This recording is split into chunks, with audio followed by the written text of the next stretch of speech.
اجرای آهنگ دوگانه غزال نایت و نازیه اقبال. چرا غزال نایت خواسته با نازیه اقبال این آهنگ را اجرا کند و رقابت غزال نایت با آریانا سعید کار جالب و هنری دو ستاره های موسیقی افغانستان و پاکستان. ما در این ویدیو پیرامون همین موضوعات خواهیم پرداخت، پس در ادامه با ما باشید.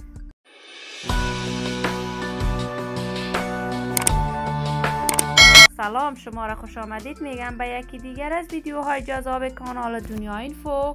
برای حمایت از من علامت سابسکرایب را فشار دهید تا از ویدیوهای دیگر کانال ما هم آگاه شوید. غزال نایت هنرمند پشتوخوان و فارسی زبان افغانستان است. غزال در اصل از ولایت زیبای لغمان است، ولی وی تسلط کامل به زبان شیرین دری هم دارد.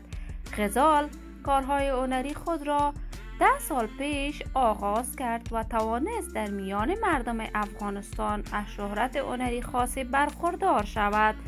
غزال بعد از رفتن به کشور کانادا به طور علنی هنر آوازخوانی خود را به مردم آشکارا ساخت و توانست کارهای هنری بیشماری با هنرمندان سرشناس افغانستان از جمله قیس الفت انجام داد.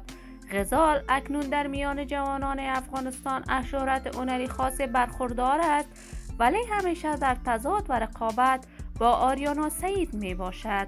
جدیداً غزال نایت خواسته کنسرتی را با ستاره پشتوخوان پاکستان نازیه اقبال انجام دهد و چندین آهنگ دوگانه با نازیه اقبال ثبت کند. این کار غزال نایت بر ضد آریانا سعید و رقابت با وی می باشد، چون که آریانا سعید کنسرت پاشوکویی را با ستاره تاجیکستان شبنم سریا اجرا کرد و مورد حمایت و تشویق فراوانی از مردم و علاقمندانش قرار گرفت.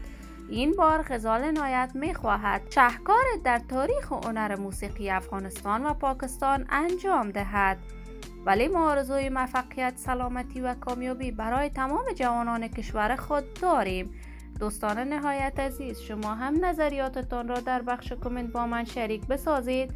اگر تا هنوز دوست کانال من نشدید، پس برای حمایت از من علامت سابسکرایب را فشار دهید تا از ویدیوهای دیگر کانال ما هم آگاه شوید. سلامتی شما آرزوی ماست. تا درودی دیگر، بدرود.